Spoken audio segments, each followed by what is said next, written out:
এটা হয়তো বা হতে পারে, বাট উনি যশোরের মাহফিল কখনো ভুলবেন না ইনশাআল্লাহ। আপনারা সেই মানুষ, মেহেরবানি করে একদম টু শব্দ করবেন না আমার কথা ছাড়া। আল্লাহ তাআলা বলছেন, দলিলটা আবারও বলছি, 4 নম্বর পৃষ্ঠা, 4 নম্বর পারা 2 নম্বর পৃষ্ঠা। আল্লাহ তাআলা বলছেন, ওয়াতাসিমু বিহাবলিল্লাহি জামিআন ওয়া লা তাফাররাকু ওয়া you believed, hold this Quran, hold this rope. দেখেন তো আল্লাহ কি বলছেন, এটা হচ্ছে একটা কিতাব। আল্লাহ বলছেন এটা হচ্ছে একটা রশি। আমি বলেছি না কে বলেছে? এখন প্রশ্ন হতে পারে যে আল্লাহ কোরআনকে রশি বললেন কিসের জন্য? প্রশ্ন হতে পারে কি পারে না?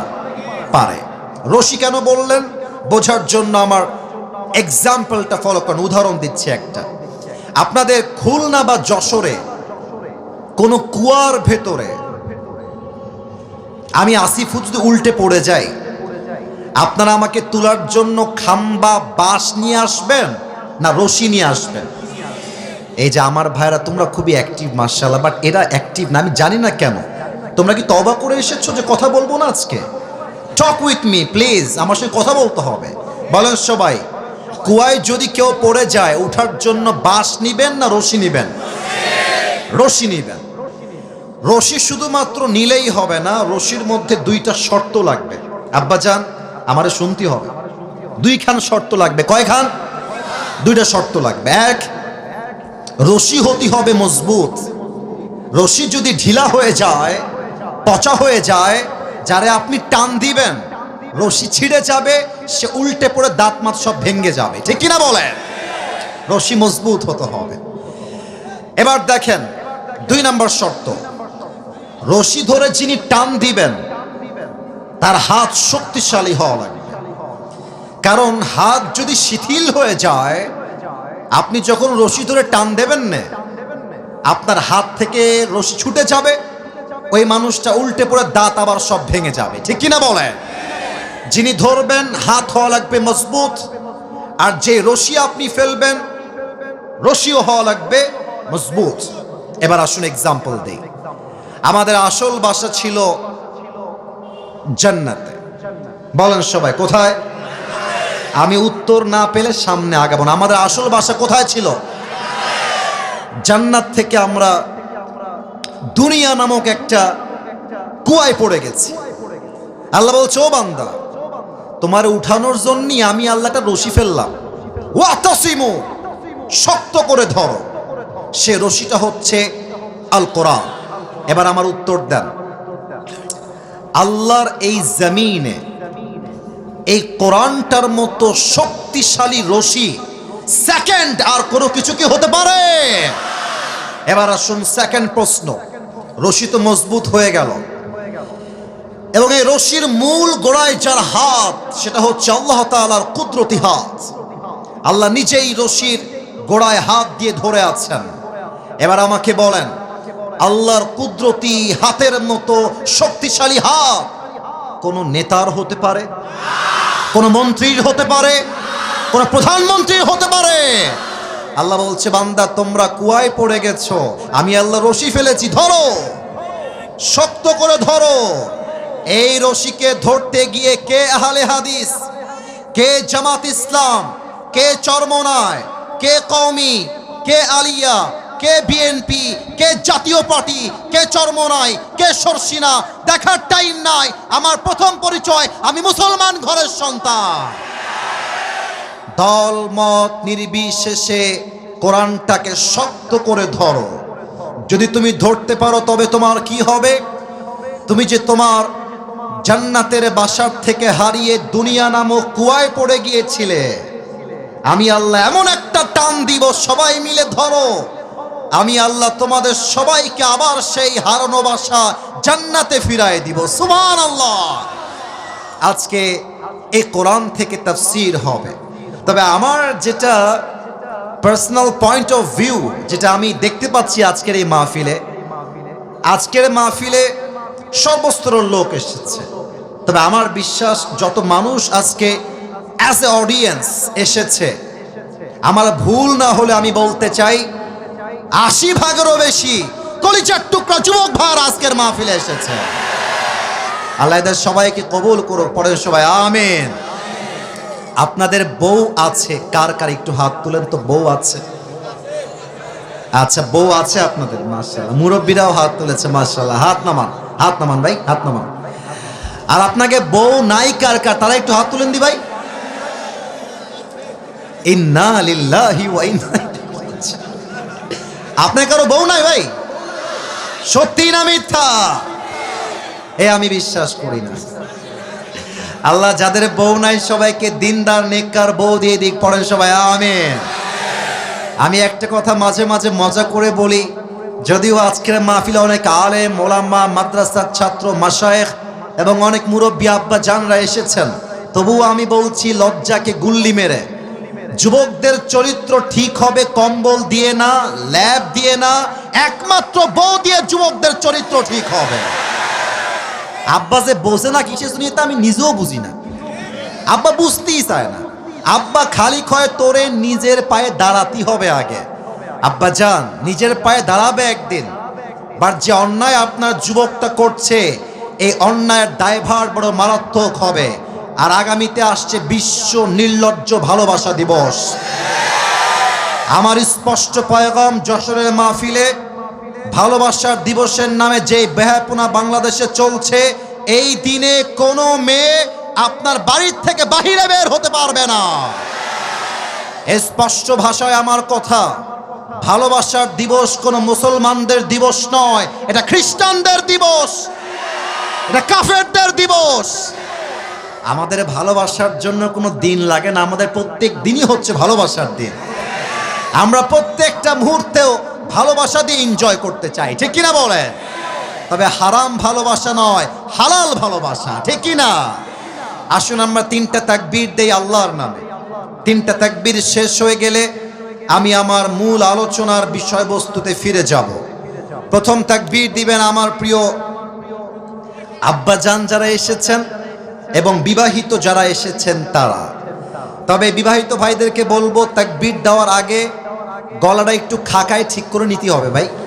সবাই একখান কাশি দেন দে দেখি। বিবাহিত ভাইয়ারা তাকবীর দিবেন, সিঙ্গেলরা চুপ থাকবেন। বিবাহিত ভাইয়ারা, দেখা যাক আজকে কারা জিতে, কাদের গায়ের জোর কত বেশি। I would like to test everyone. সবাইকে আমি পরীক্ষা করে দেখতে চাই। প্রথম তাকবীর দিবেন বিবাহিত ভাইয়ারা, সিঙ্গেলরা চুপ থাকবা। বিবাহিত ভাইয়ারা আমার সঙ্গে তাকবীর দিবেন। নারে তাকবীর। বিবাহিত ভাইয়ারা তাকবীর দিয়েছে, মাশাআল্লাহ। হ্যাঁ, বসো বসো বসো। বিবাহিত ভাইয়ারা এবার তাকবীর দিলেন, খুব ভালো হয়েছে, অনেক ভালো হয়েছে, মাশাআল্লাহ। এবার সিঙ্গেলদের পালা। সিঙ্গেলরা একটু জবান খুলে কাশি দাও। আল্লাহ জানে কারা জিতে আজকের এই মাহফিলে। দেখা যাক। মুরব্বী এবং বিবাহিত ভাইয়ারা চুপচাপ থাকবেন। এই মুহূর্তে আমার কলিজার টুকরা সিঙ্গেল ভাইয়ারা তাকবীর দিবেন। সিঙ্গেল ভাইয়ারা তাকবীর দাও। নারে তাকবীর। বিবাহিত ভাইয়ারা আমাকে মাফ করে দিয়ে, আই এম সো সরি। আজকে আমার সিঙ্গেল ভাইরাই জিতেছে, তারা পাস করেছে, ঠিক কিনা বলে? এই ওদেরকে এভাবে ধমক দিও না, ওরা আমার কলিজার টুকরা। এই যে সাদা পাঞ্জাবি, দরকার নাই, দরকার নাই, যান যান, দরকার নাই। ওরা আমার ভালোবাসা, ওদের কষ্ট দেওয়া যাবে না। থাক থাক, ওরা ওখানেই থাক। তোমরা আওয়াজ করবো না, তাহলেই হবে। আমি তোমাদের সাথে আছি। যুবকদেরকে কেউ না বুঝলেও আমি আসিফ হুজুর কিন্তু বুঝি যুবক ভাই। এবার আমরা সবাই মিলে একটা তাকবীর দিব। একটা তাকবীরের ঠেলায় আমি আসিফ হুজুর স্টেজ ভেঙে উল্টে পড়ে যাব। দেখা যাক কত জোরে আপনারা তাকবীর দিতে পারেন। শেষ তাকবীর, সবাই একটা কাশি দেন দেখি। নারে তাকবীর। আল কোরআনের আলো, আল হাদিসের আলো, কোরআন হাদিস যেখানে, আলেম ওলামা যেখানে, যশোরবাসী যেখানে। আপনাদের স্লোগান প্রমাণ করলো আমার সামনে যারা বসে আছে একটাও বিড়ালের বাচ্চা নয়, সব সিংহের বাচ্চাগুলো আমার সামনে বসে আছে। আল্লাহ যেন কবুল করে, পড়েন সবাই আমিন। আজকের এই মাহফিলে আমাদের আলোচনার সেন্ট্রাল থিম বা সাবজেক্ট ম্যাটার হলো the life of hair after, পরকালের জীবন। আমার প্রিয় যশোরের ভাইরা, আমাকে উত্তর করতে হবে, দুনিয়ার জীবন না পরকালের জীবন? কি একটা অবস্থা, আওয়াজ কমে যায় কেন রে বাবা? দুনিয়ার জীবন না পরকালের জীবন? আর একটা কথা কতি আমি বাধ্য হচ্ছি ভাই, কেউ যদি আমার মাহফিল থেকে উঠে যান, আমি কিন্তু মারাত্মক লেভেলের ধমক দিব আপনাকে। আমার মাহফিলে আসা যাবে, বসা যাবে, ওয়াজ শোনা যাবে, উঠে যাওয়া যাবে না। খবরদার, কাউকে যেন আমি আমার ডান বাম সামনে থেকে উঠে যেতে না দেখি। আর যদি তোমার পাশ থেকে উঠে যায়, ভদ্রতার সাথে লুঙ্গিটা টান দিয়ে ধরে বসায় দিবা, তবে লুঙ্গি যেন খুলে না যায়, খুলে না যায়। আচ্ছা, এবার আমরা শুরু করছি। কোনো আউল ফাউল কথা নয়, কোরআন থেকে হাদিস থেকে আমি প্রত্যেকটা কথা I will try my best level by mentioning the reference. যতটুকু পারা যায় প্রত্যেকটা কথার দলিল দিয়ে কথা বলবো। আমি আমার আলোচনা শুরু করছি। বলুন সবাই, আলোচনার মূল বিষয়বস্তু দুনিয়ার জীবন না পরকালের জীবন? পরকালের জীবন। এবার আমাকে সবাই উত্তর দিবেন, তিনটা প্রশ্নের উত্তর খুব বুঝে শুনে দিবেন, খুব বুঝে। এক, আজকে আমরা এ বিশাল বড় তাফসীর মাহফিলে সবাই অ্যাটেন্ড করেছি, আমরা সবাই জীবিত বসে আছি। বাসায় যে আবার আপনি জীবিত ফিরে যাবেন, do you have any guarantee about it? Do you have any guarantee about it? কোনো গ্যারান্টি নাই। কোরআন কি বলছে দেখেন। আল্লাহ রাব্বুল আলামিন বলছেন, বান্দা শোনো শোনো, এই ছেলে, একদম না না না, এই হাসি না, অলওয়েজ হাসি আমার পছন্দ না। তোমরা এখানে এসে টিকটক বানাও, উল্টাপাল্টা ভিডিও করে, এটা আমি জানি। এই মাহফিলে ওইসব করার জন্য আসা যাবে না। এটা কোরআনের মাহফিল, ভদ্রতা বজায় রেখে ওয়াজ শুনতে হবে। আর একটা চুল পরিমাণ শব্দ চাই না। ভালোবাসার জায়গা ভালোবাসা, ভদ্রতার জায়গায় ভদ্র, একদম ভদ্র বজায় রেখে বসে থাকবা। আল্লাহ রাব্বুল আলামিন বলছেন, লিকুল্লি উম্মাতিন আজাল ইযা জাআ আজালুহুম ফালা ইস্তাখিরুনা সাআতান ওয়ালা ইস্তাকদিমুন। আল্লাহ বলছেন, প্রত্যেকটা মানুষের জন্য আমি আল্লাহ হায়াতের সময়সীমা বেঁধে দিয়েছি। সময় যখন শেষ হয়ে যাবে, মালাকুল মওতের মাধ্যমে দুনিয়ার থেকে উঠাই নিবে একজন। আওয়াজ দিয়ে বলেন সবাই, তিনি কে? এক নাম্বার, হায়াতের কোনো গ্যারান্টি নাই। দুই নাম্বার, এটা একটু বুঝে উত্তর দিতে হবে, বুঝে। Think before you answer of my question. একটু ভেবে উত্তর দিবেন, ঠাস করে উত্তর দিয়ে ফেলবেন না। একটু বলেন তো, এইটা কি ইহকাল না পরকাল? এই যে ভয় পেয়ে গেছেন, আরে ভাই কথা বোঝা যায় তো, পরকাল না ইহকাল? এটা কি আখিরাতের জীবন চলছে না দুনিয়ার জীবন চলছে?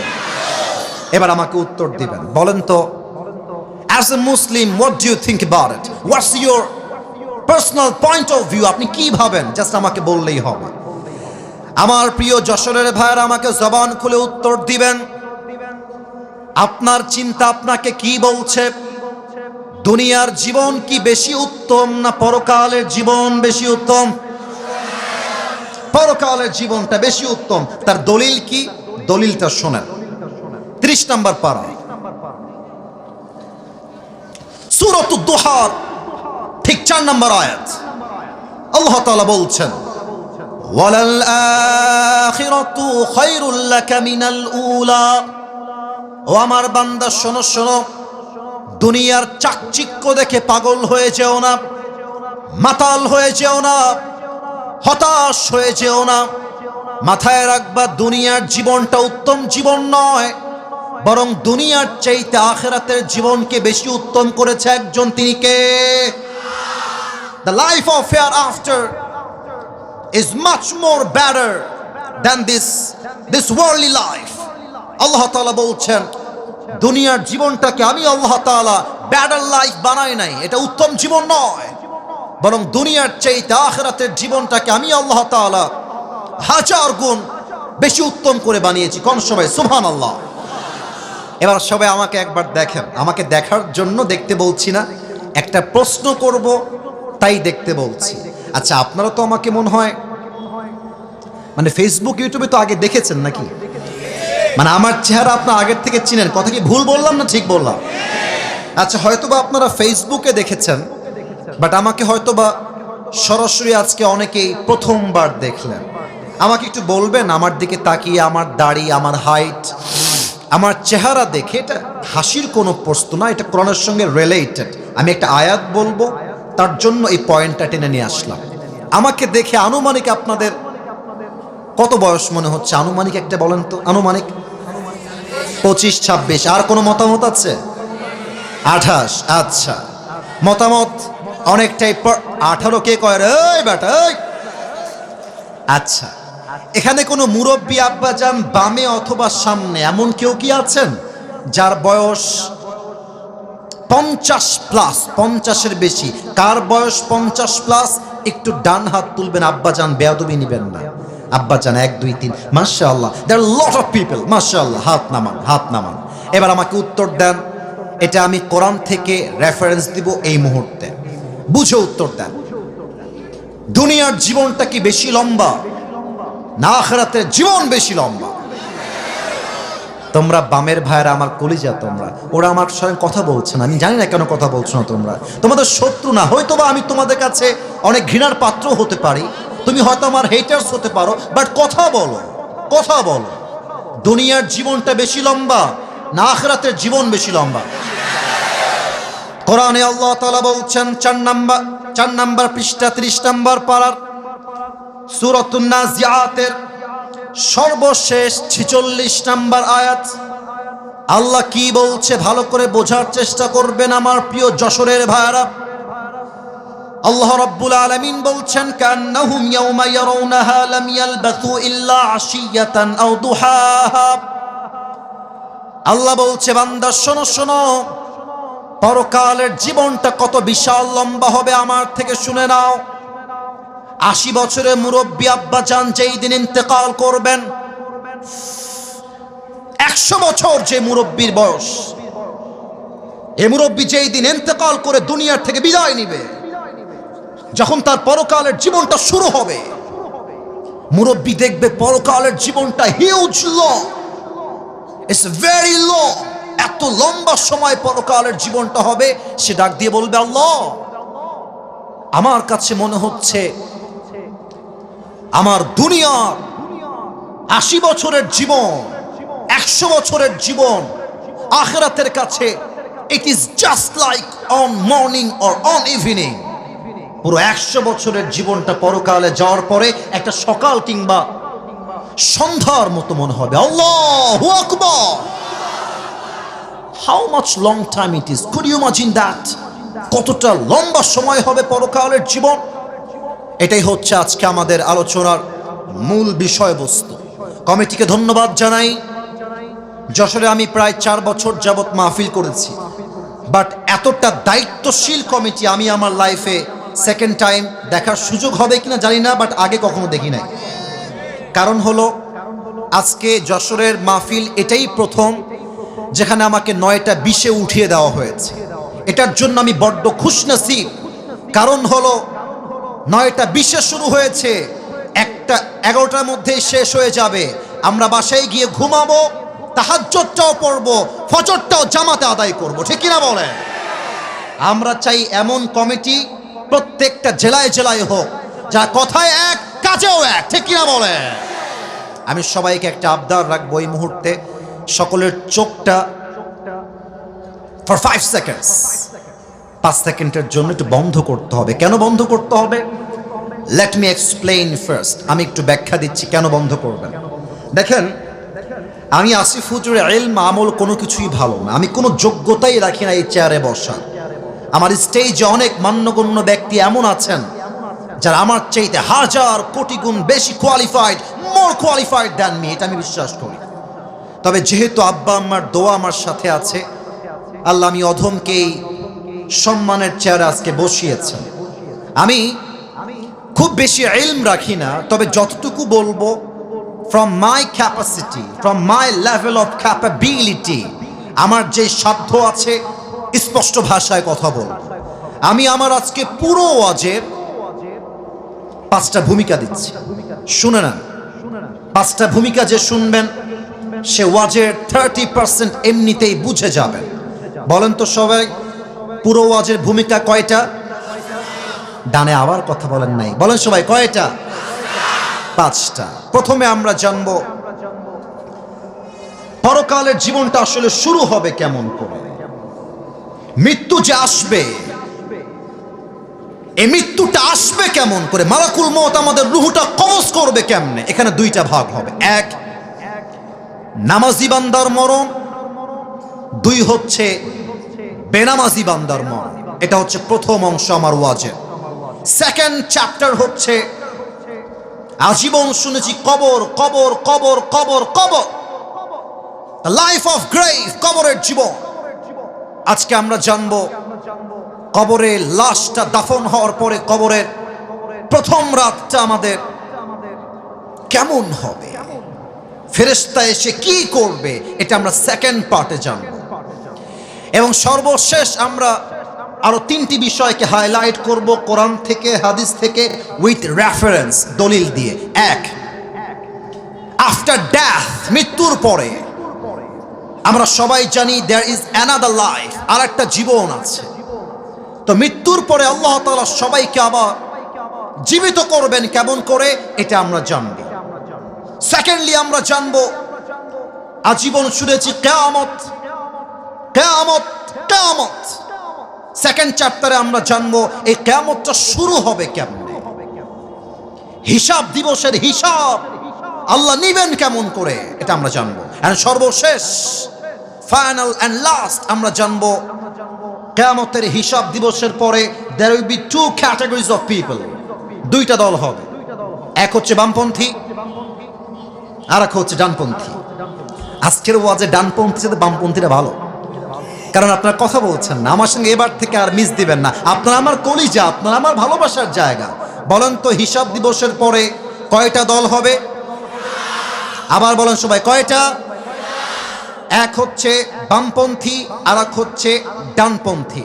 ডানপন্থী হচ্ছে জান্নাতীরা, বামপন্থী হচ্ছে জাহান্নামীরা। আজকে আমরা জানবো মানুষ জান্নাতে যাবে কেন আর জাহান্নামে যাবে কেন। এই হচ্ছে মোট 5টা ভূমিকা। এবার সবাই, যদি আপনারা আমাকে ভালোবেসে থাকেন তবে এটা আমার আবদার, 5টা সেকেন্ডের জন্য সবাই চোখটা বন্ধ করে ফেলেন। সবাই এবার চোখ যদি বন্ধ হয়ে যায়, মাথাটা, যারা বসে আছেন বামে, যারা ডানে, যারা সামনে, পুট ইউর হেড ডাউন। সবাই মাথাটা একটু নিচু করেন। সবাই, আমি যা বলি কান দিয়ে নয় দিল দিয়ে শোনেন। চোখ বন্ধ, মাথা নিচে। আমি কাউকে দেখতে পাচ্ছি না, আমার চোখটা বন্ধ আছে। সবাইকে আমি বলবো just for 5 seconds think about your death। আপনি আপনার মৃত্যু নিয়ে ভাবেন। আপনি ভাবেন যে আগামীকাল ফজরের নামাজের পরে আপনার জানাজা অনুষ্ঠিত হচ্ছে, আগামীকাল থেকে আপনার কবরের জীবনটা শুরু হয়ে গেছে। Just think like this for 5 seconds। 5টা সেকেন্ডের জন্য মৃত্যুকে নিয়ে একটু স্মরণ করেন। আমি গুনছি 1 থেকে 5। 1 2 3 4 5। কলিজার টুকরা যশোরের ভাইরা চোখ খুলেন, মাথা উঁচু করেন। কলিজার ভাইরা, আপনারা আমার প্রাণপ্রিয় ভাইরা, এবার আমার চোখে চোখ রাখেন। দেখেন, পরকালের জীবনটা শুরু হবে মৃত্যুর মাধ্যমে। and there are 2 kinds of death। মৃত্যু হচ্ছে 2 প্রকার। Number 1, the death of people those who perform the salah। এক হচ্ছে নামাজি বান্দার মরণ। নাম্বার 2 হচ্ছে the death of people those who do not perform the salah। Second হচ্ছে বেনামাজি বান্দার মরণ। নামাজি বান্দার মরণ কত সুন্দর হবে, আমি হাদিস থেকে শুরু করছি। আল্লাহর হাবিব বলেছেন, নামাজি বান্দার সামনে যখন মালাকুল মউত আসবে, তার দেহের গায়ের রং হবে সাদা ধবধবে ফর্সা, তার গায়ে থাকবে বিশাল লম্বা একটা সাদা জুব্বা, দেখতে হবে তাগড়া যুবক। তার মুখে থাকবে লম্বা লম্বা চাপদাড়ি। He will be look like a very young and smart handsome person. দেখতে অসাধারণ চেহারা হবে তার। নামাজি বান্দার সামনে দাঁড়িয়ে যাবে। ও আব্বাজান, ও ভাইয়ের কথা কি বোঝা যায় নাকি যায় না? দাঁড়িয়ে যাবে নামাজি বান্দা, এটা কিন্তু বেনামাজি না, নামাজি বান্দা। দাঁড়িয়ে কি বলবে দেখেন, হে নামাজি বান্দা, ইয়া আইয়াতুহান নাফসুল মুতমাইন্না উখরুজি ইলা মাগফিরাতিল্লাহি ওয়া রিজওয়ানি। এই নামাজি বান্দা, আসো, বের হও, বের হও। কোথায় যাব আমি? কোথায় নিয়ে যাবেন আমাকে? ইলা মাগফিরাতিল্লাহি ওয়া রিজওয়ানি, আসো, আল্লাহর ক্ষমা আর জান্নাত তোমার অপেক্ষমান রয়েছে। না, এটা যশোরের সুবহানাল্লাহ হয়নি, আরেকবার কোন সুবহানাল্লাহ। আপনারা সবাই আল্লামা দেলোয়ার হোসেন সাইদি হুজুরের নাম শুনেছেন না? আপনাদের কলিজার টুকরা আমি জানি, মুরব্বীদের কলিজা তিনি, আমি জানি। উনি খুলনায় মাহফিল করতেন প্রতি বছর। আমার আব্বা আমাকে বলে যে আব্বা, আমার আব্বা কিন্তু এখনো খুলনার ভাষাতেই কথা বলে, আমার বাবা অন্য কোনো ভাষা পারেই না। আমাকে বলে আব্বা, যখন সাইদি সাহেব আসতেন, মুরব্বী, দাড়ি পেকে গেছে, দাঁত ভেঙে গেছে, সাইকেল চালিয়ে চালিয়ে সাইদি সাহেবের মাহফিল শুনতে যেত। আমার আব্বা নিজে না খেয়ে সাইকেল চালিয়ে যেতেন। কাকে বলে কোরআন, কাকে বলে ভালোবাসা, এটা সর্বপ্রথম আমরা আল্লামা দেলোয়ার হোসেন সাইদি হুজুর থেকে শিখেছি যুবক ভাইরা। উনি একটা কথা বলতেন যে তোমরা যদি অল্প কথায় বেশি ব্যবসা করতে চাও, অলওয়েজ খালি কইবা সুবহানাল্লাহ, আলহামদুলিল্লাহ, লা ইলাহা ইল্লাল্লাহ, আল্লাহু আকবার। যে যত জিকির করবে, জান্নাতে তার জন্য বিশাল লম্বা লম্বা গাছ তৈরি হয়ে যাবে, বিশাল লম্বা প্রাসাদ তৈরি হয়ে যাবে। সুবহানাল্লাহ। এই যে আপনার 2টা গাছের মালিক হয়ে গেলেন, আরেকবার পড়েন। 3টা গাছের মালিক হন, আরেকবার পড়েন সুবহানাল্লাহ। ইলা মাগফিরাতিল্লাহি ওয়া রিজওয়ানি, আসো, আল্লাহর জান্নাতের দিকে আসো, রূহটা বের হোক। আচ্ছা, আরেকটা হাদিস বলতে ভুলে গেছি। আমার হাতে এটা কি? জোরে ক্ষতি হবে, এটার নাম কি? টিস্যু। একটু দেখেন তো, এইটা ডানের ভাইয়ারা, বামের ভাইয়ারা, আমার আব্বা চানরা, এটা কি গোল না চারকোনা? চারকোনা। আল্লাহর হাবিব বলেছেন, নামাজি বান্দার রূহকে কবজ করবার জন্য আল্লাহ তাআলা, সে কি সম্মান রে ভাই, নামাজি বান্দার রূহকে কবজ করবার জন্য আল্লাহ তাআলা কাফাম মিন নাকফানিল জান্নাহ ওয়া হানুত মিন হানুতিল জান্নাহ, জান্নাত থেকে একটা লাল রেশমি রুমালের চাদর নামাজি বান্দার রূহকে কবজ করে নিয়ে আসার জন্য জান্নাত থেকে আল্লাহ হাদিয়া হিসেবে পাঠিয়ে দিবে। এটা হচ্ছে নামাজি বান্দার মরণ। বেনামাজির মৃত্যু বড্ড ভয়ঙ্কর, বড্ড ভয়ঙ্কর। মানে এই হাদিসগুলো আমি যখন বলি তো, এ দেখেন আমার গুসবাম হয়, কল ইট ইন ইংলিশ গুসবাম, আমার লোমগুলো দাঁড়িয়ে যায়। আর আমার অটোমেটিক নিজের ভেতরে আত্মাগুলো থরথর করে কাঁপে হাদিসগুলো শুনলে। বেনামাজি বান্দার সামনে যখন মালাকুল মওত আসবে, তার দেহের পুরো চামড়ার রং হবে নীলাভ বর্ণের চেহারা, 2টা চোখ হবে লাল টকটকে চোখ। হাদিসে আসছে মালাকুল মওতের পা থাকবে জমিনে, হেড তথা মাথা থাকবে বিশাল লম্বা আকাশ বরাবর। বেনামাজি বান্দা যখন মালাকুল মওতের চেহারা প্রথমবার দেখবে, মালাকুল মওতের ভয়ঙ্কর চেহারা দেখার সঙ্গে সঙ্গে তার দেহের মধ্যে একটা কম্পন তৈরি হয়ে যাবে, থর থর থর থর থর থর করে কাঁপবে।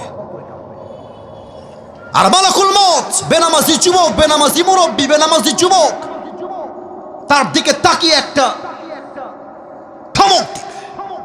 হাদিসে সে ধমকটাও আসছে, ইয়া আইয়াতুহান নাফসুল খাবিসা উখরুজি ইলা গাযাবিল্লাহ। এই বেনামাজি, বের হয়ে আয়, আল্লাহর গজবের দিকে, জাহান্নামের দিকে বের হয়ে আয়। একটা ধমক খেয়ে বেনামাজি বান্দার রূহটা ভেতর থেকে চিড়ে ফেরে ডান দিকে বের হয়ে যাবে। একবার ডান দিকে দৌড় দিবে, আরেকবার বাম দিকে দৌড় দিবে, আরেকবার মালাকুল মওতকে দেখে পেছনের দিকে দৌড়ে পালিয়ে যাবে। যশোরের ভাইরা, আমার বাম হাত দেখেন, look at my left hand, বাম হাত দেখেন। আমি হাদিসটা আপনাকে প্র্যাকটিক্যালি বোঝাচ্ছি, সেই দৃশ্যটা কেমন হবে সেই দিন বেনামাজির জন্য। মালাকুল মউত যখন দেখবে রুহুটা আমার হাতে আসছে না, একবার বামে যায়, একবার ডানে যায়, একবার ব্যাক সাইডে পালিয়ে যায়, ঠিক সেই মুহূর্তে মালাকুল মউত তার বাম হাতটা জাস্ট লাইক দিস পজিশন বাম দিকে নিবে, আর পেছন থেকে মালাকুল মউত তার সমস্ত শক্তিকে এক করে বেনামাজি রুহের দিকে একটা থাবা দেবে।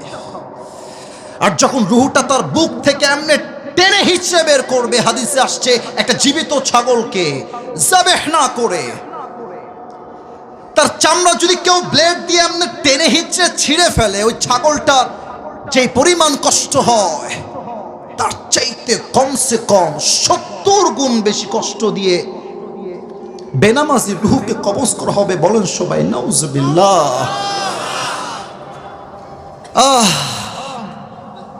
70 গুণ বেশি কষ্ট।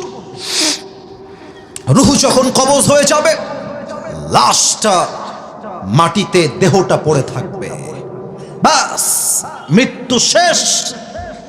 মসজিদে মাইকে এলান হয়ে যাবে, অমুক এলাকার মুরব্বী, অমুকের বাবা, অমুকের দাদা আর নাই, অমুকের আপন ভাই আর নাই, অমুকের মার নাই, বাস কবরের জীবনটা শুরু। এবার একটা প্রশ্ন করব সবাইকে, মেবি 95% আপ, 95% বেশি মানুষ উত্তরটা ভুল দিতে পারেন। সো প্লিজ আমি চাই এটা কমে আসুক, আমি চাই 100তে 100 ভাগ সঠিক উত্তর আসুক। আলেম ওলামা যারা আছেন তারা বাদ দিয়ে উত্তর দিবেন, তারা তো অবশ্যই আমার চাইতে বেশি জানেন। খুব ভেবে উত্তর দেন তো দেখি, কবরে মোট প্রশ্ন হবে কয়টা? 4টা। মাশাআল্লাহ। কবরে মোট প্রশ্ন 3টা নয়, কবরে মোট প্রশ্ন হবে আমার আঙ্গুল দেখে বলেন সবাই কয়টা? এত আস্তে আমার মন ভরবে না, সবাই বলেন কয়টা? আমি প্রশ্নগুলো সবাইকে করব, আপনারা জাস্ট আমাকে দিল থেকে আওয়াজ দিয়ে উত্তর দিবেন। প্রথম প্রশ্ন, কবরের প্রথম রাত, প্রথম মুহূর্ত শুরু। মালাকুল মউত রূহ কবজ করার পরে যখন আপনার লাশ কবরে দাফন হবে, 2 জন ফেরেশতা আসবে। এসেই প্রথম প্রশ্ন, মার রব্বুক, আপনাদের রব কে? আবার বলেন, আমাদের সবার রব কে? আল্লাহ আমার রব। বলেন না, আল্লাহ আমার রব। দমে দমে তনু মনে তারি অনুভব, তোমার দুনিয়াতে আমি যেদিকে তাকাই, অথই নিয়ামতে ডুবে আছি সবাই। পাখ পাখালির কণ্ঠে শুনি তসবি কল রব, তসবি কল রব। আল্লাহ আমার রব, এই রবি আমার সব। দমে দমে তনু মনে তারি অনুভব। রবকে। 2 নম্বর প্রশ্ন, ওমান নবিয়্যুক আতারিফু হাযার রাজুল, তুমি কি মানুষটাকে চেনো? সবাই কিন্তু উত্তর করতে পারবে না। একটা প্রশ্ন করি, এটা আমার মুখে কি? এটার জন্য দেখতে প্রবলেম, তাই হটিয়েছে। এটার নাম কি? আচ্ছা, আপনারা আমাকে যতটুকু দেখলেন দাড়িতে, অনেকে দেখতে পাচ্ছেন ডানে বামে, সামনে কয়েকজন বাদ দিয়ে, বলেন তো আমাকে দাড়িতে আনস্মার্ট লাগতেছে না স্মার্ট লাগতেছে? ওরে ভাই, কতই হবে, আনস্মার্ট না স্মার্ট?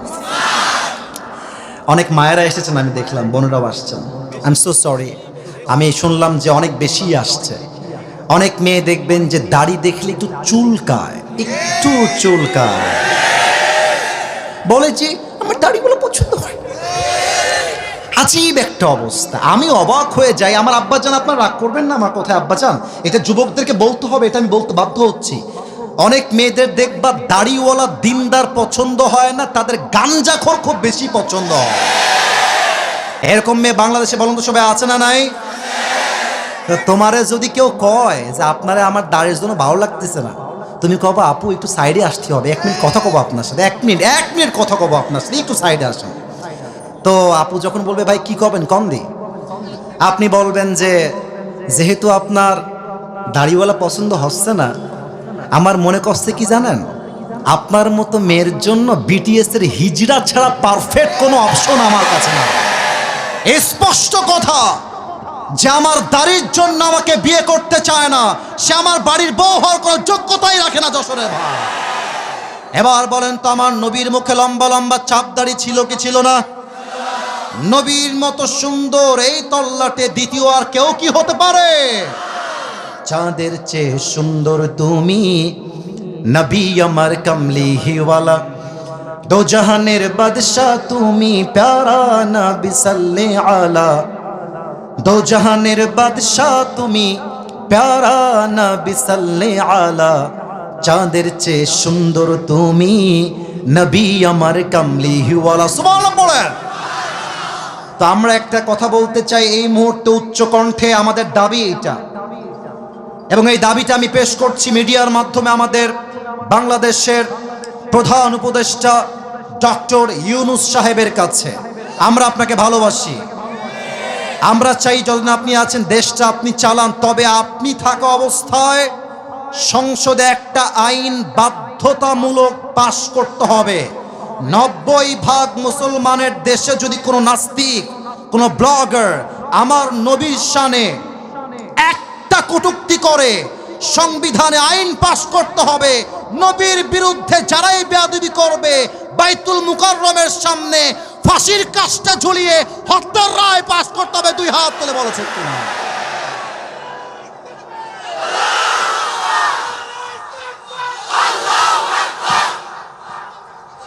শাপলা চত্বরের ইতিহাস ভুলে গেলে চলবে না।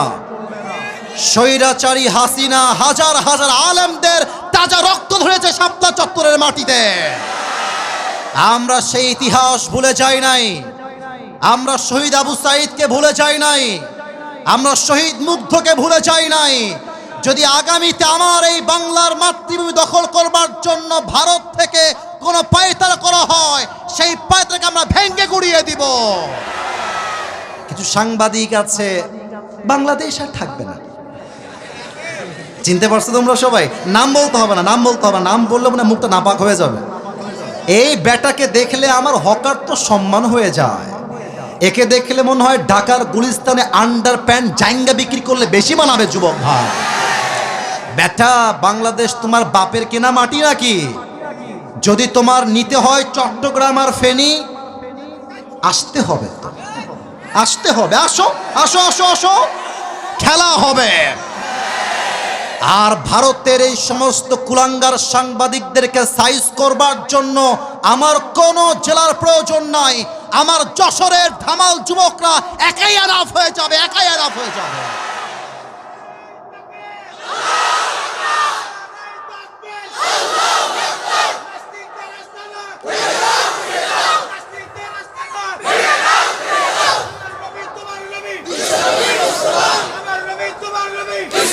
আল্লাহ স্লোগানকে কবুল করুক, আল্লাহ স্লোগানকে কবুল করুক। পড়েন সবাই আমিন। তো শুধুমাত্র আপনাকে বলবে ওয়ামান নাবিয়্যুকা তারিফু হাযার রাজুল, আর আপনি বলবেন হুজুর উত্তর তো আমার মুখস্থ, হাযা নবিয়ুনা মুহাম্মাদুর রাসূলুল্লাহ সাল্লাল্লাহু আলাইহি ওয়াসাল্লাম। ভুল কথা। কবরের উত্তর জেহেন দিয়ে নয়, ব্রেন দিয়ে নয়, কবরের প্রত্যেকটা উত্তর হবে ঈমান থেকে আর অন্তর থেকে। ঠিক কিনা বলেন? 3 নাম্বার প্রশ্ন হবে ওয়ামা দীনু, গৌরব করে বলবেন সবাই আমাদের ধর্মের নাম কি? আরেকবার কোন সবাই, ধর্মের নাম কি? ফেরেশতা বলবে কিরে এতগুলো প্রশ্ন করলাম একটাও আটকায় না, ব্যাপার কি? আরে জানলো কেমনে? এবার ফেরেশতা বলবে ওয়ামা ইলমুক, what's the source of your knowledge, how do you know that? তুমি জানো কেমনে? এতগুলো উত্তর তোমার সামনে কেমনে সহজ হলো? তোমার জ্ঞানের উৎস কোথায়? আমরা বলবো আমাদের জ্ঞানের উৎস কোথায়? এত আসতে না, জোরে কোন কোথায়? আল্লাহ বলবেন এই ফেরেশতা থামো থামো থামো থামো, আর না, আর প্রশ্ন না, থামো, স্টপ স্টপ, কিফ, থামো। এখনই আমার বান্দার কবরটাকে তোমরা জান্নাতের বাগান বানায় দাও, আমার বান্দার কবরটাকে তোমরা 70 গজ লম্বা করে দাও। সবাই কোন সুবহানাল্লাহ। সবাই এবার 2টা হাত তোলেন, সবাই তাকবীর দিবেন না, আমি যেটা বলি সেটা শুনলেই হবে। সবাই মাশাআল্লাহ, রেজ ইউর 2 হ্যান্ডস। সবাই 2 হাত তুলেছেন। আমি আসিফ হুজুর যা বলি খুব মনোযোগ দিয়ে শুনবেন। আমি এসেছি 9টা 20-এ, এখন বাজে প্রায় 10:30। আমার ওয়াজ প্রায় 1 ঘন্টা 10 মিনিট চলছে। কমিটির ভাইরা আমাকে ফর্ম দিয়ে নিয়ে আসছেন, ফর্মে আমি উল্লেখ করেছি আমি 1 ঘন্টা ওয়াজ করব। তবে সব জায়গায় ফর্ম আর নিয়ম দিয়ে চলে না, মাঝে মাঝে ভালোবাসা দিয়েও হিসাব করতে হয়। তা আমি নিয়ত করেছি আজকে 1 ঘন্টা নয়, সর্বনিম্ন 1.5 ঘন্টা ওয়াজ হবে। তবে একটা ওয়াদা চাই সবার কাছে, ওয়াদাটা আমাকে জবান দিয়ে যশোরের সাউন্ডে দিতে হবে। সবাই আগে একটা কাশি দিয়ে গলা ঠিক করেন। আমাকে সবাই ওয়াদা করবেন, হাত স্ট্রং, বলেন সবাই হুজুর। ডান থেকে আওয়াজ আবারও কম পেলাম, বলেন সবাই হুজুর। আমরা যশোরের সন্তান, আপনারে ওয়াদা দিচ্ছি দোয়া শেষ না করে বাসায় যাব না নে। আরে জোরে ক্ষতি হবে, যাব না নে, বলেন সবাই ইনশাআল্লাহ। তাকবীর দেন একটা সবাই, নারে তাকবীর। এখন বাকি আছে আর মোট 3টা বিষয়। এটাই আমার লাস্ট অ্যান্ড ফাইনাল টপিক। এটা আমার ওয়াজের শেষ বিষয়বস্তু। একটা প্রবাদ বাক্য আছে, আপনারা সবাই শুনেছেন আমি জানি, আমার সঙ্গে রিপিট করবেন। আমি প্রথমটা বলবো, শেষটা আপনারে ক্ষতি হবে। শেষ ভালো যার, হ্যাঁ মাশাআল্লাহ মাশাআল্লাহ, আবার কোন দেহি, শেষ ভালো যার। আমরা শেষটা ভালোবাসতে চাই এবং শেষটা আমরা দেখাতে চাই। যশোরের সন্তান ওয়াজ মাহফিলে কোনো বক্তার চেহারা দেখার জন্য আসে না, তারা একমাত্র আল্লাহর জন্য মাহফিলে অ্যাটেন্ড করতে চায়। 3টা বিষয়। নাম্বার 1, আপনি যেই দিন ইন্তেকাল করবেন, আপনার লাশ যখন কবরে রাখা হবে, ফেরেশতার মাধ্যমে আল্লাহ রাব্বুল আলামিন সবাইকে একদিন জীবিত করবেন। কেমন করে বোঝার চেষ্টা করেন, একটু দেখেন তো আমার হাতের দিকে। আমি একটা হুইসেল নিলাম, এটা বিড়ি না কিন্তু, আবার অনেকে বিড়ি ভেবে ফেলেছে। হ্যাঁ, আমি যদি এখন নেমে যাই স্টেজ থেকে, রাগ করবেন না আমার কথা, আমি যদি নেমে গিয়ে কারো পকেটে হাত দেই, কিছু লোক এখান থেকেই বের হবে যার পকেট থেকে এখন বিড়ির প্যাকেট বের হবে। মাহফিল শেষ করে যাওয়ার সময় টানতে টানতে বাসায় যাবে, ঠিক কিনা বলে? আচ্ছা, এটা কোনো বিড়ি না, এটা হচ্ছে একটা ট্রাম্পিট, হুইসেল, বাঁশি। এখন যে আমরা ওয়াজ করছি যশোরের এই মাহফিলে, ঠিক এই মুহূর্তে 10:30। এই যে তোমরা আবার শুরু করলো আমার ভালোবাসার বাহিরে গিয়ে। চুপচাপ, বিয়ে হবে না কিন্তু, বসো বস বস বস। আচ্ছা, না মজা করলাম, জাস্ট প্রিয় ভাইরা, মজা করে ওয়াজের মূল বিষয় হারানো যাবে না। এটা হচ্ছে বাঁশি বা হুইসেল। ঠিক এই মুহূর্তে, আজকে কি বার গো? মঙ্গলবার, রাত বাজে 10:30। ঠিক এই মুহূর্তে ইসরাফিল আলাইহিস সালাতু ওয়াস সালাম সিংহাটা এমনি নিয়ে দাঁড়িয়ে আছেন ফু দেওয়ার জন্য। জাস্ট আল্লাহ বলবেন, ইসরাফিল ফু দিয়ে দাও। বাস, প্রথম ফু দিবে, পুরো পৃথিবীটাই ধ্বংস হয়ে যাবে। সেকেন্ড ফু দিবে, সমস্ত মানুষ, ফেরেশতা, জিন মরে শেষ হয়ে যাবে। লাস্ট 3 নাম্বার ফু দেওয়ার জন্য আল্লাহ তাআলা ইসরাফিলকে আবার জীবিত করবেন। আল্লাহ বলবেন, ইসরাফিল আবার ফু দাও। 3 নাম্বার ফু যখন দেওয়া হবে, খুলনার কবরস্থানে যাকে দাফন করা হয়েছিল, যশোরের কবরস্থানে যাকে দাফন করা হয়েছিল, প্রত্যেকটা লাশ তার রূহকে ফিরে পাবে এবং সবাইকে পরকালের জীবনে আবার জীবিত করবে একজন। আওয়াজ দিয়ে বলেন সবাই, তিনি কে? Number 1, if you believe in life of hereafter, then you must have to believe in on the day of resurrection. যে পরকালে বিশ্বাস রাখে, সেটা মনে প্রাণে বিশ্বাস করে আমার মৃত্যুর পর আমাকে আবার জীবিত করবে একজন, তিনি কে? কাফেররা কিন্তু এটা বিশ্বাস করে না। কাফেররা কি বলে দেখেন? আচ্ছা, আপনারা যেখানে বসে আছেন, এটা কি ইট না মাটি? মাশাআল্লাহ, উত্তরটা খুব ভালো পেয়েছি। ইট না মাটি? কাফেররা বলে আস্তাগফিরুল্লাহ। আগেই বলেন সবাই নাউজুবিল্লাহ। কাফেররা বলে, এই মুহাম্মদ আস্তাগফিরুল্লাহ, নাউজুবিল্লাহ। এই মুহাম্মদ, তোর রব যে বলে আবার আমাদেরকে জীবিত করবে, আমার বাপ তো এই মাটির নিচে দাফন হয়ে আছে, জীবিত হয় না কেন, ফিরে আসে না কেন? যদি পরকাল সত্য হয় তাহলে আমার বাপ ফিরে আসে না কেন? কেমনে সম্ভব যে আল্লাহ আবার আমাদেরকে জীবিত করবেন আমার এক পরকালের জীবনে? আল্লাহ জবাব দিচ্ছেন। আল্লাহ বলছে, বান্দা শোনো, আনতুম আশাদ্দু খালকান আমিস সামাউ বানাহা। এইটা আমার উপরে সামিয়ানা, এর বিশাল উপরে ওইটার নাম কি? আকাশ। বলেন সবাই, নাম কি? আমার তো মনে হয় যে কয়টা হবে এখানে, আনুমানিক কমপক্ষে 40টা বাঁশ আছে এই সামিয়ানা ধরে রাখার জন্য, অ্যাটলিস্ট 40টা বাঁশ আছে। আচ্ছা, এবার বলেন তো, আজকের মাহফিলের সামিয়ানা বড় না আল্লাহর আকাশটা বড়? আল্লাহ বলছে, বান্দা বলো তো, আকাশকে ধরে রাখার জন্য আমি আল্লাহর কয়টা বাঁশ লাগছে? কথা না কলি কেমনে বুঝবো ভাই? কয়টা? কয়টা? একটাও না। আল্লাহর লজিক কত সুন্দর। আচ্ছা ভাবেন যে আমি আসিফ হুজুরের দুবাই এবং সিঙ্গাপুরে 12টা ফ্ল্যাট আছে। আরে নাই, কিন্তু এমনি বলছি, দুবাইয়ে এবং সিঙ্গাপুরে 12টা ফ্ল্যাট আছে। আর যশোরের আইটি পার্ক হোটেল অ্যান্ড রিসোর্টের পাশে আমার একটা বিশাল বড় ফ্ল্যাট আছে, বিল্ডিং আছে। এবং আমার কাছে আছে রোলস রয়েলস, আমার কাছে আছে BMW। আরে বেটা নাই রে, আমার কাছে আছে মার্সিডিজ। এখন আমি ওয়াচ করতে আসছি যশোরের মাহফিলে, তো ওই ডান পাশ থেকে একজন যুবক বলতেছে, হুজুর চাইলে একখান সাইকেল কিনতে পারবে না? টাকা নাই হুজুরের কাছে। ওখানে একটা মুরব্বী মার মার, কি পাগলা রে, হুজুরের কাছে BMW আছে। তো যার কাছে BMW আছে সে চাইলে ছোট্ট একটা সাইকেল কিনতে পারে কি পারে না?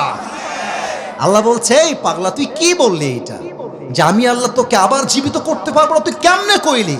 এ বিশাল আকাশ আমি আল্লাহ কোনো খুঁটিবিহীন দাঁড় করিয়ে রেখেছি, কোনো খুঁটির প্রয়োজন নাই। তো যে আল্লাহ এত বিশাল আকাশকে বাঁশবিহীন খুঁটিবিহীন ধরে রাখতে পারে, ওই আল্লাহ চাইলে একটা ছোট্ট মৃত মানুষকে আবার জীবিত করতে পারে কি পারে না? You have to believe in on the day of resurrection. মৃত্যুর পরের জীবনটাই is not the end of your life.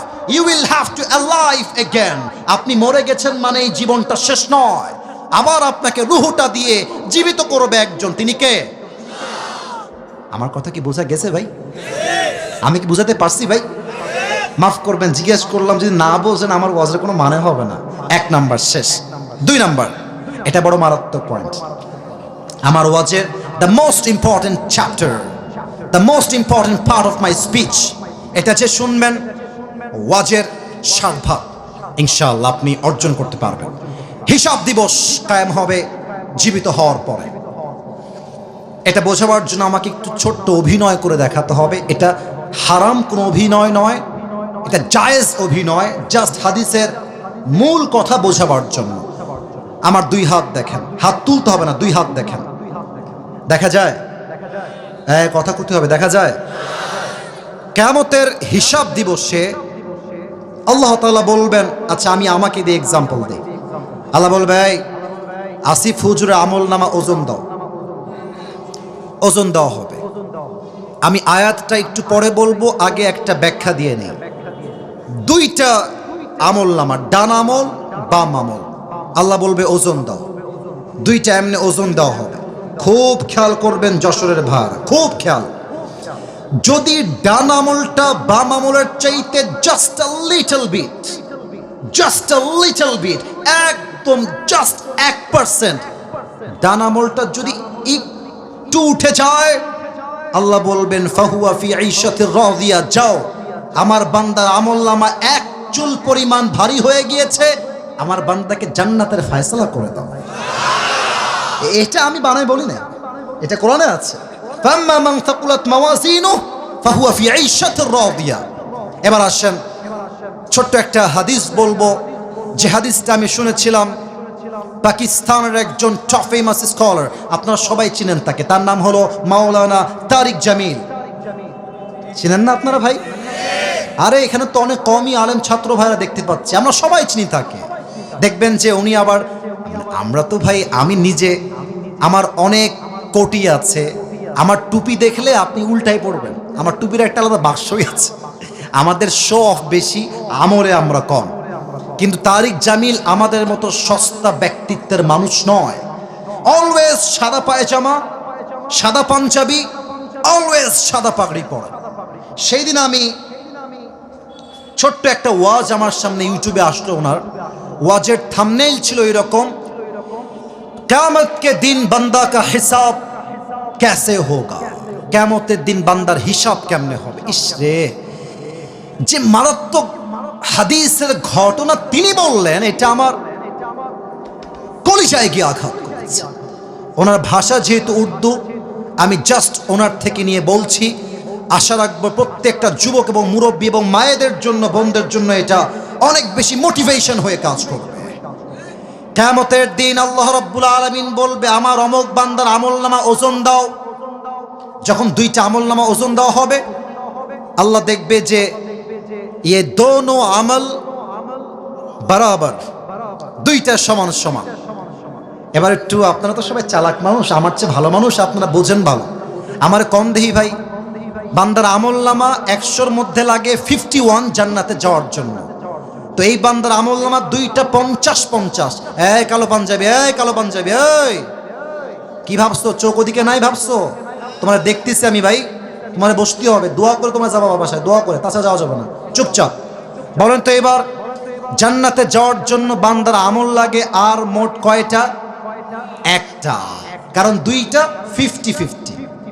তো ওই যুবকটা বলবে, আরে टेंशन की कोई बात नहीं है, मेरे बाप यहाँ पर है, मैं अपनी बाप से कहूंगा कि अब्बा मुझे बस एक अमल की जरूरत है, तुम मुझे एक अमल दे दो, मैं कन्फर्म जन्नती हो जाऊंगा। अब्बा रे, একটা আমল তুমি দিলেই তোমার ছেলে আজকে জান্নাতি হয়ে যাবে, একটা আমল আমাকে দাও।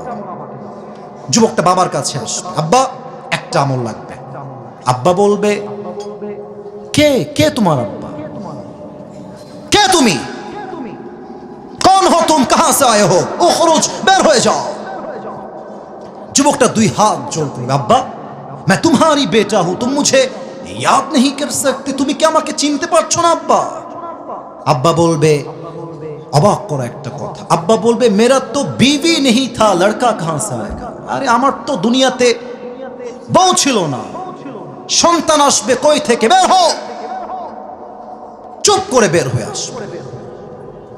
মাওলানা তারিক জামিল বললেন, এবার যুবকটা মায়ের কাছে যাবে, মাকে গিয়ে বলবে, মা आज मेरी बाप ने मुझे पहचानने से इनकार कर दिया है, আমার আব্বাসকে আমার পরিচয় দেয় নাই মা, জাস্ট একটা আমলের জন্য মা, लेकिन मुझे यकीन है तुम मेरी माँ हो, तुम मुझे एक আমল जरूर दोगे। এটা আমার বিশ্বাস মা, যে তোমার কাছে আমি তোমার কলিজার টুকরা একটাই ছেলে, তুমি আমাকে খালি হাতে ফিরাই দিবা না মা। আম্মা मुझे बस एक আমল दे दो, আমার একটা আমল আমাকে দাও মা। মা বলবে, कौन है तुम्हारी माँ, निकल जाओ यहां से, मैं तुम्हारी माँ नहीं हूं, বের হও। মা তাকে ঘাট ধাক্কা দিয়ে বের করে দেবে। বাবা মা, ইয়াউমা ইয়াফিরুল মারউ মিন আখি ওয়া উম্মিহি ওয়া আবিহি, সন্তান তার বাপকে চিনবে না, বাপ তার সন্তানকে চিনবে না, ভাই তার ভাইকে চিনবে না, বড় মারাত্মক হবে সেই দিনটা। তারিক জামিল বললেন, ওই যুবক যখন দেখবে बाप ने मुझे एक अमल नहीं दिया, मेरी भाई ने मुझे एक अमल नहीं दिया, मेरी माँ ने भी मुझे एक अमल नहीं दिया, तो परेशान हो जाएगा, হতাশ হয়ে যাবে। তো উনি অভিনয় করে বোঝালেন, যদিও এটা আমি বোঝাইতে পারবো না, আমার কাছে ওই স্পেসটা নাই, ডান হাঁটু আর বাম হাঁটু যুবকটা উঠাবে, উঠিয়ে এই বুক বরাবর নিয়ে আসবে। আর দেখেন, এবার দেখেন, এই দুইটা হাত এমনি দিবে, জাস্ট লাইক এ বেবি, শিশুর মতো চুপ করে কান্না করবে, মুখ ঢেকে লজ্জায়। যখন সে কান্না করছে, হঠাৎ করে একজন যুবক আসবে তার কাছে, এসে বলবে, আরে ভাই तुम रो क्यों रहे हो, तुम्हारी आंखों में आंसू क्यों है, मुझे बताओ हो सकता है कि मैं तुम्हारी मदद कर भी सकता हूं। আরে ভাই আমারে বলো তোমার কি লাগবে, হতে পারে আমি তোমার জন্য সহযোগিতার হাত বাড়াতেও পারি। যুবকটা চোখ তুলবে, ধমক দিবে, আরে জানতো এখান থেকে, कौन है आप? मेरी बाप ने मुझे आज एक अमल नहीं दिया, आप कौन होते हैं मेरी मददगार? निकल जाए यहां से, বের হন আপনি, আপনার দ্বারা আমার 2 পয়সাও লাভ হবে না। আরে ভাই बताइए तो सही कि आपको क्या चाहिए, কি লাগবে বলেন না আপনি আমাকে। যুবকটা বলবে ভাই मेरी दोनों अमल आज बराबर हो गया है, अगर मैं जन्नत में जाना चाहूं तो मुझे बस एक अमल की जरूरत है। If I get on this I will enter in the paradise. भाई रे একটা আমলের জন্য আজকে আমার জান্নাতের ফয়সালা হচ্ছে না, একটা আমল হলেই জান্নাত। যুবক বলবে আর ইউ শিওর? আপনি কি শিওর যে আপনার একটা আমল হলেই জান্নাতি? অবশ্যই ভাই, একটা আমল হলেই জান্নাতি। যুবকটা বলবে ভাই ঠিক আছে যান, ওই একটা আমল আজকে আমি আপনার ভাই আপনাকে দান করব। এত আস্তে আমি সুবহানাল্লাহ আশা করি না, জোরে বলেন সবাই সুবহানাল্লাহ, আরেকবার কোন সবাই সুবহানাল্লাহ। ওই যুবকটা এই কথা শুনে হা করে তাকায় থাকবে। अरे भाई आप कौन है, कहां से आए हैं? मेरी बाप ने मुझे एक अमल नहीं दिया, माँ ने नहीं दिया, आप कौन होते हैं एक अमल देने वाला? आप सच में देने वाले हैं? আপনি কি সত্যি আমাকে দিবেন? দেন দেন দেন। একটা আমল নিয়ে সোজা আল্লাহর কাছে দৌড় দিবে। আল্লাহকে বলবে আল্লাহ ये देखो मुझे एक अमल मिल गया है, मुझे अभी के अभी जन्नत में दाखिल करा दो। अल्लाह এই দেখো একটা আমল পেয়ে গেছি, আমাকে এখনই জান্নাত দাও। আল্লাহ বলবে আচ্ছা আল্লাহ কি সব দেখে না? এইসব তো কথা না করে বুঝি কেমন বলা, দেখে না? সব দেখে। আল্লাহ বলছে এই বান্দা तुझे एक अमल किसने दिया है आज? तेरे बाप ने नहीं दिया, माँ ने नहीं दिया, भाई ने नहीं दिया, तेरे बीवी बच्चे किसी ने भी नहीं दिया। कौन है तुझे एक अमल देने वाला? मुझे उसका नाम बता। কে ওইটা? বলবে আল্লাহ হাদা আখি, এই ভাই ইনি আমাকে একটা আমল দিয়েছে। আল্লাহ বলবে এই বান্দা तूने एक अमल क्यों दिया अपनी भाई को? अरे बाबा তুই একটা আমল কেন দিলি? doesn't make any sense। মাথা ঠিক আছে তো? বাপ দেয়নি, ভাই দেয়নি, বউ দেয়নি, তুই কেন দিলি বান্দা? আমারে বল তো তুই কেন দিলি? অবাক করা উত্তর দিবে সেই যুবকটা। तारिक जमील बोललेन ওই যুবকটা ডাক দিয়ে বলবে अल्लाह मैं तुम्हें क्या बताऊं, मेरे पास अमल बस एक ही है, अगर ये है तो भी मैं जहन्नमी हूं और अगर नहीं है तो भी मैं जहन्नमी हूं। আল্লাহ এই আমল একটা আমার কাছেই আছে, একটাই আছে, ও থাকলেও আমি জাহান্নামে যাবানি, না থাকলেও আমি জাহান্নামে যাবানি। তা আমি ভাবলাম যদি একটা আমল আমি আমার ভাইকে দান করে দেই, আমার ভাইয়ের আমলটা 51 হয়ে যাবে, আমার ভাই জান্নাতে যাবে। তা আমি আল্লাহ দয়া করে মায়া করে একটা আমল না রেখে আমার ভাইকেই দান করে দিয়েছি। अल्लाह बोलबे ओ अच्छा ये बात है, मतलब तुम मुझसे भी बड़ा मेहरबान होना चाहते हो। কিরে বান্দা তোর দয়া এত বেড়ে গেল, তুই কি আমার চাইতে বেশি দয়াময় হয়ে গেলি? No never. আমার মতো আনার রহমান, আনার রহিম, I am the most merciful, I am the most gracious, I am the most kindful Lord। मुझसे बड़ा मेहरबान और कोई नहीं हो सकता।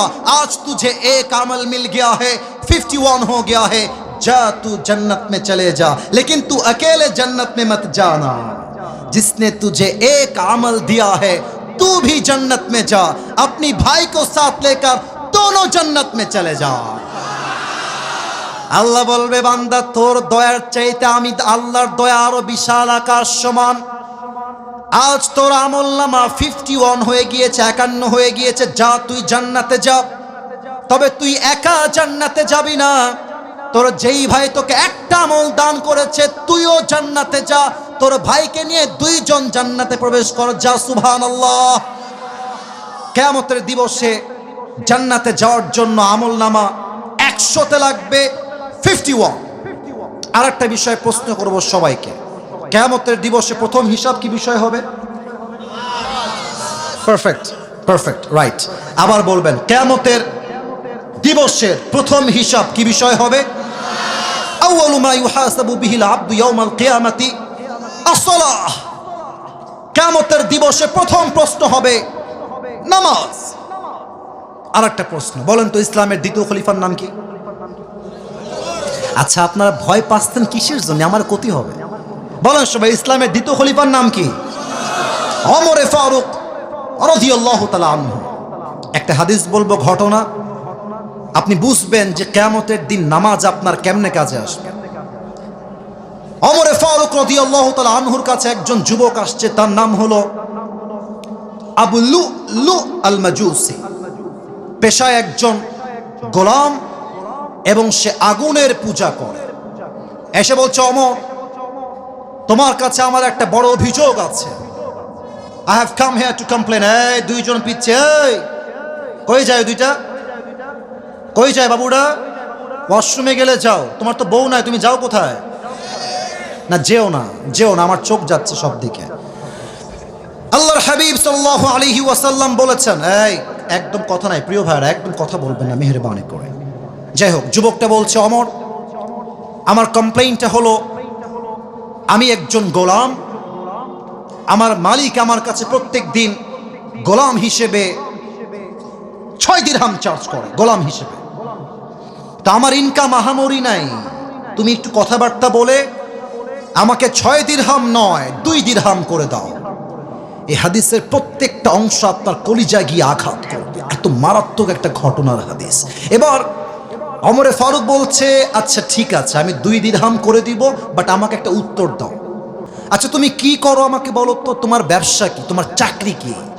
যুবকটা বলছে, ওমর, আমি মূলত খঞ্জর বানাই, এটাকে বাংলায় আমরা বলি চাকু। আর খঞ্জর কেমন হয়? Look at my right hand, আমার ডান হাত দেখেন, খঞ্জর কেমন হয় আমি আমার আঙ্গুল দিয়ে আপনাকে বুঝাই দিচ্ছি। খঞ্জরটা হচ্ছে ডানেও চাকু বামেও চাকু। হাদিসে আসছে মাকবাদাতুহু ফি ওয়াসাতিহি, হ্যান্ডেলটা হচ্ছে ঠিক মাঝখানে। This is called in Arabic version খঞ্জর।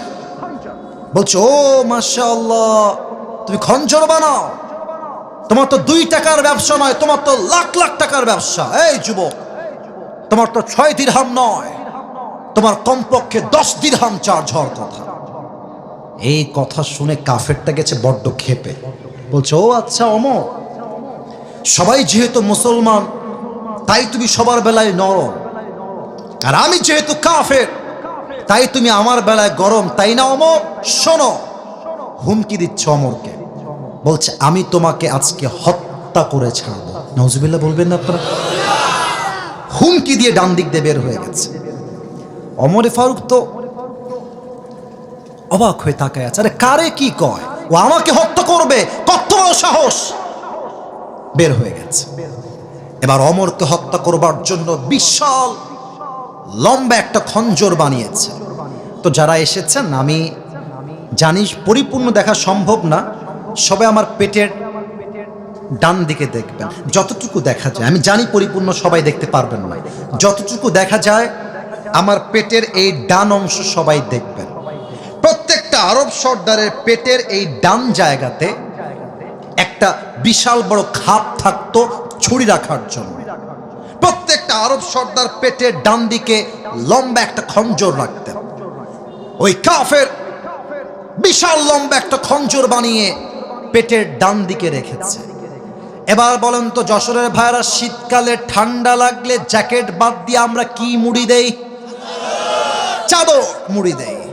ওই কাফের প্ল্যান করেছে আমি ওমরকে হত্যা করব কেমনে, চাদর মুড়ি দিয়ে যাব। তো চাদরটা কেমনে মুড়ি দিয়েছে, আমার কাছে চাদর থাকলে প্র্যাকটিক্যালি দেখাই দিতাম, বাট এখন জাস্ট হাত দিয়ে বোঝাচ্ছি। চাদরের 2টা পার্ট থাকে, লাগবে না। একটা হচ্ছে ডান পার্ট, আর একটা কথা কন না কিসের জন্য, একটা হচ্ছে ডান পার্ট আর একটা বাম পার্ট। দেখেন ও কেমনে ঝুলিয়েছে, দেখেন চাদরটা এই যে মাথার থেকে নিয়ে 2 পাশে ঝুলিয়ে দিয়েছে। আর তার চেহারা কেউ যেন চিনতে না পারে, ছদ্মবেশ ধরার জন্য চাদরের ডান পাশের যে পার্টটা আছে এইটাকে উঠিয়েছে, জাস্ট লাইক এ নেকাব অফ উইমেন, মহিলাদের নেকাবের মতো, এই পুরোটা ঢেকে মুখ ঢেকে ফেলেছে। No one can see his face except his eyes. চোখ ছাড়া এটা কোন সাহাবী নাকি কোন কাফের বোঝা যায় না। ফজরের আজান যখন হয়ে গিয়েছে, এবার ওই কাফের মুনাফিকের রূপে নামাজ পড়তে আসছে ছদ্মবেশে। এবার ওমরে ফারুক রাদিয়াল্লাহু তাআলা আনহু ইমাম হয়ে আসছেন মসজিদে। ডাক দিয়ে বলছেন, সাহাবা একরাম সফু সুফুফাকুম, কাতার সোজা করো, কাঁধে কাঁধ মিলিয়ে দাঁড়াও। আল্লাহু আকবার, সুবহানাকা আল্লাহুম্মা ওয়া বিহামদিকা ওয়া তাবারাকা ইসমুকা ওয়া তাআলা জাদ্দুকা ওয়া লা ইলাহা গায়রুক, আলহামদুলিল্লাহি রাব্বিল আলামিন, আর রহমানির রহিম, মালিক ইয়াউমিদ্দিন, ইয়্যাকা না'বুদু ওয়া ইয়্যাকা নাস্তাঈন, ইহদিনাস সিরাতাল মুস্তাকিম, সিরাতাল লাযীনা আন'আমতা আলাইহিম গায়রিল মাগদুবি আলাইহিম ওয়ালাদ-দাল্লিন। আল্লাহু আকবার। ওমরে ফারুক রাদিয়াল্লাহু তাআলা আনহু নামাজ শুরু করে দিয়েছেন। সানা পাঠ করেছেন, সূরা ফাতিহা পাঠ করেছেন। সূরা ফাতিহার পরে লম্বা একটা কিরাত মিলিয়েছেন। কিরাত যখন শেষ হয়ে গিয়েছে, ওমরে ফারুক রাদিয়াল্লাহু তাআলা আনহু এবার আল্লাহু আকবার রুকুতে চলে গিয়েছেন। আর মুয়াজ্জিনের পাশেই দাঁড়িয়ে আছে মুনাফিক, নাম হলো আবু লুলু আল মাজুসি। যখনই ওমরে ফারুক রুকুতে গিয়েছে, সে আর রুকুতে যায় নাই, এক লাফ দিয়ে ওমরের সামনে দাঁড়িয়ে গিয়েছে। আর ওলামা ইকরাম এখানে আছেন, আপনারা জানেন হাদিসে আসছে কানু ইউসাল্লুনা বিগালাস, সাহাবা ইকরাম সেই সময়ে ফজরের নামাজ পড়তেন অন্ধকার সময়, কেউ কাউকে দেখতে পারতেন না। হামুদি সামনে দাঁড়িয়ে গেছে ওমরের সামনে, and he is waiting for Umar. কখন ওমরে ফারুক বলবেন সামিআ আল্লাহু লিমান Hamida, he was waiting for that moment, অপেক্ষায় আছে। চাদরটাকে এমনে ধরে উড়িয়ে দিয়েছে, আর বিশাল লম্বা খঞ্জর বের করে দাঁড়িয়ে আছে পজিশন নিয়ে। ওমরে ফারুক জাস্ট উঠবে, একটা পেটের মধ্যে ঢুকাই দেবে। ওমরে ফারুক সুবহান রাব্বিয়াল আযীম, সুবহান রাব্বিয়াল আযীম, সুবহান রাব্বিয়াল আযীম তাসবিহ পাঠ করছেন। তাসবিহ যখন শেষ হয়ে গিয়েছে, ওমরে ফারুক রাদিয়াল্লাহু তাআলা আনহু বলছেন সামি আল্লাহু লিমান হামিদা। যখনই এটা বলেছে, আর ওই কাফের এটাও চাকু এটাও চাকু, মাঝখানে হ্যান্ডেলটা ধরে ওমরে ফারুকের পেটের ডান দিক থেকে নিয়ে এমন একটা পোঁচ দিয়েছে, এখান থেকে ধরে আবার একটা পোঁচ দিয়েছে, আবার ধরে আবার একটা পোঁচ দিয়েছে। হাদিসে আসছে তিনটা ছুরির আঘাতে পুরো পেট কেটে ওমরে ফারুকের নাড়ি ভুড়িগুলো সব বাহিরে গলগল করে বের হয়ে গেছে।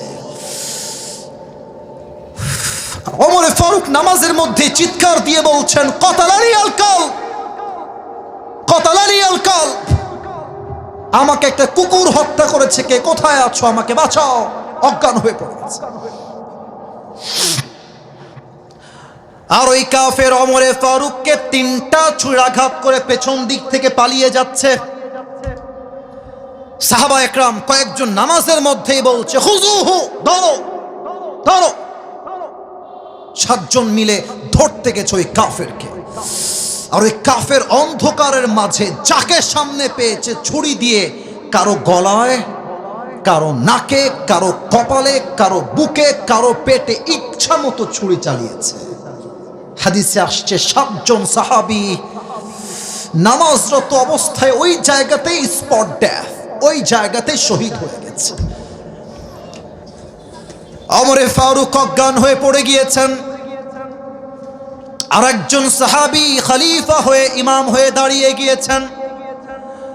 নামাজ যখন শেষ হয়ে গিয়েছে, আসসালামু আলাইকুম ওয়া রাহমাতুল্লাহ, আসসালামু আলাইকুম ওয়া রাহমাতুল্লাহ। নামাজ শেষ হতে দেরি, সাহাবীর এক দৌড় দিয়ে গিয়ে ওমরের কাছে দাঁড়িয়ে গিয়েছে। মা লাকা ইয়া ওমর, মা লাকা ইয়া খলিফাতুল মুসলিমিন, কি হলো আপনার হে ওমর, কি হলো, আপনি কি, আপনার কি হয়েছে, ওঠেন। ওমরে ফারুক আর কথা বলছে না। সাহাবা একরাম অস্থির হয়ে চিৎকার করছেন, আইনা তাবিব, ডাক্তাররা কোথায়, সবাই আসেন দৌড় দিয়ে, ডাক্তাররা কোথায়। ডাক্তাররা এসেছে, ডাক্তাররা এসে দেখছে ওমরে ফারুক, আমার দিকে দেখেন সবাই, ঠিক এইভাবে চিত হয়ে উল্টে জাস্ট পেট কেটে নাড়ি ভুড়িগুলো সব বাহিরে বের হয়ে আছে, আর ওমরে ফারুক এভাবে চিত হয়ে শুয়ে আছে। তো ডাক্তাররা এসে প্রথমেই ওমরে ফারুকের পিঠের দুই দিকে হাত দিয়ে হালকা করে তুলেছে, আর একটা পানির বোতল নিয়ে আসছে বা পেয়ালা নিয়ে আসছে। এই ঠোঁট নিচের দিকে দিয়েছে, এই ঠোঁট উপরের দিকে দিয়েছে। এক ঢোক পানি ওমরে ফারুক রাদিয়াল্লাহু তাআলা আনহুর মুখের মধ্যে দিয়েছে। ও হাদিসে আসছে, ওই এক ঢোক পানি যখন ওমরে গলা দিয়ে নেমেছে, গলা দিয়ে নেমে বুক দিয়ে নেমে পেটটা এত পরিমাণে কেটে গেছে যে সবগুলো পানি বের হয়ে পেট দিয়ে সবগুলো পানি বাহিরে গলগল করে বের হয়ে গেছে। এক ঢোক পানিও তার দেহে আটকায় নাই। সাহাবা একরাম বলছে, পানি দিয়ে কাজ হবে না, লেটস ব্রিং দ্য মিল্ক, দুধ নিয়ে আসো, দুধ নিয়ে আসো। দুধ নিয়ে আসছে। ওমরে ফারুককে উঠিয়ে এবার তার মুখের মধ্যে দুধের এক ঢোক দুধ দিয়েছে। দুধ গলা দিয়ে ঢুকে বুক দিয়ে নেমে পেট এত পরিমাণ কেটে গেছে ওমরে ফারুক রাদিয়াল্লাহু তাআলা আনহু, সবগুলো দুধ পেট দিয়ে গলগল করে বাহিরে বের হয়ে গেছে। এই দৃশ্য দেখে সাহাবা একরামদের কারো চোখে পানি আর আটকায় না, সব সাহাবীরা কান্না করছে। বুঝে গেছে ওমরে ফারুক হয়তোবা কখনো ফিরে আসবেন না, এটাই তার জীবনের শেষ মুহূর্ত ছিল। এবার আমার চোখটা সবাই দেখেন, আমার চোখটা সবাই দেখেন। এক সাহাবী দূর থেকে দেখছে ওমরে ফারুক, তার চোখটা it's a very little bit, জাররা অ্যামাউন্ট, একদম ছোট্ট করে চোখটা একটু খুলেছে। আমার চোখ দেখেন একটু, it's a very little bit, একদম সামান্য, ভেরি জাররা অ্যামাউন্ট, ছোট্ট করে। কেউ দেখে নাই, ওই সাহাবী দেখেছে। ওই সাহাবী চিৎকার দিয়ে দূর থেকে বলছে, মা লাকা ইয়া ওমর, মা লাকা ইয়া ওমর, মা লাকা ইয়া ওমর। দৌড় দিয়ে আসছে, এ ওমর কি হয়েছে আপনার, আমাকে বলেন কি লাগবে, আমি আপনাকে দিব। সব সাহাবীরা দৌড় দিয়ে আসছে। ওমরে ফারুক কিছুই বলছে না, একবার কান একবার ঠোঁট, একবার কান আর একবার ঠোঁট ইঙ্গিত করছে। ওই সাহাবী বুঝে গেছে ওমরে ফারুক তার শেষ ওসিয়ত আমার কানে কানে বলতে চায়, আমি দৌড় দিয়ে যাই শোনার জন্য। ওই সাহাবী যখন তার কানটা বাড়িয়ে দিবে ওমরে ফারুক রাদিয়াল্লাহু তাআলা আনহুর মুখের কাছে,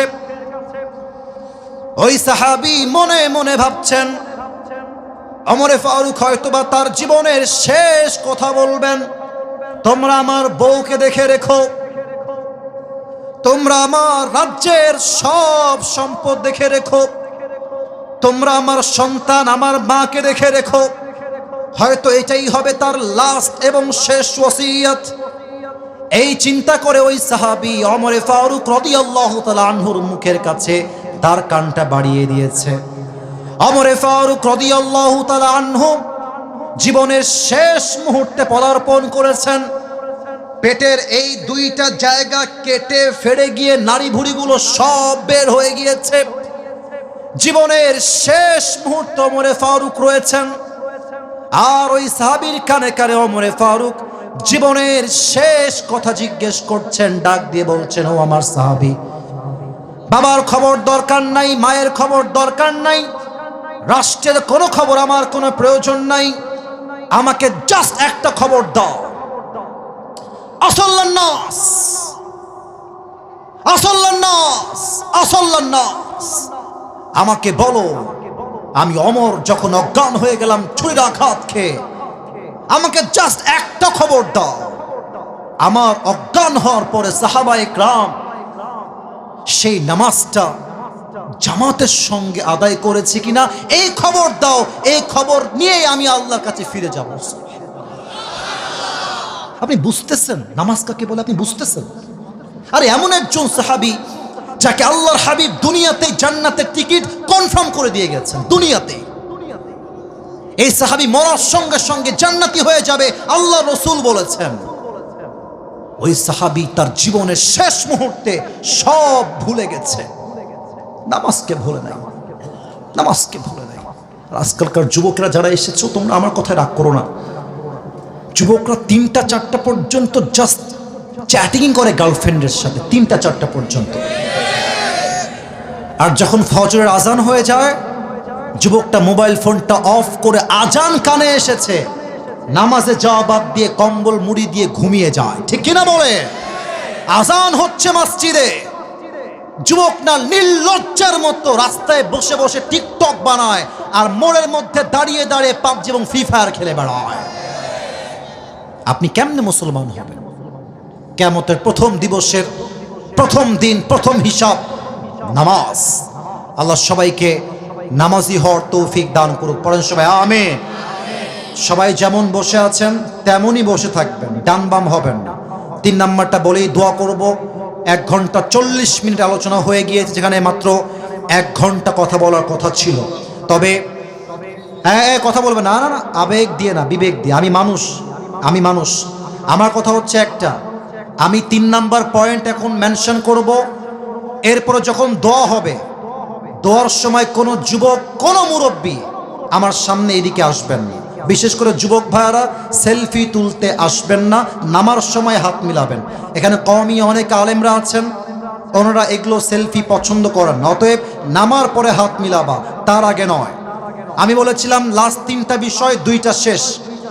সর্বশেষ একটা বিষয় হচ্ছে হিসাব দিবসের পরে আল্লাহ রাব্বুল আলামিন বলবেন তোমরা সবাইকে 2টা ভাগে ভাগ করো। কোরআন বলছে ফারিকুম ফিল জান্নাহ ওয়া ফারিকুম ফিস সাঈর। One group will enter in the paradise, another group will enter in the hellfire. এক দল যাবে জান্নাতে, আরেক দল যাবে জাহান্নামে। যশোরের ভাইরা, আমরা সবাই জাহান্নামে যাব না জান্নাতে যাব? জান্নাতে যেতে চাই কারা কারা? 2টো হাত তুলে আল্লাহকে দেখা। মাশাআল্লাহ, তাকবীর দেওয়া লাগবে না। সবাই আমার সঙ্গে একটা কাশি দেন। এবার সবাই চোখটা একটু উপরের দিকে তুলবেন। সবাই আমি যেমনে বলি তেমনে বলবেন। সবাই বলেন আল্লাহ। একটু কলিজার থেকে শেষ ভালো যা, সব ভালো তা বলেন সবাই আল্লাহ। তোমার কাছে দিল থেকে নিয়ত করলাম। এই নিয়তটার কথা যেন কেউ বাদ না যায়। আমি জানি আপনি হয়তো মিস করতে পারেন, বাট নিয়ত করেন।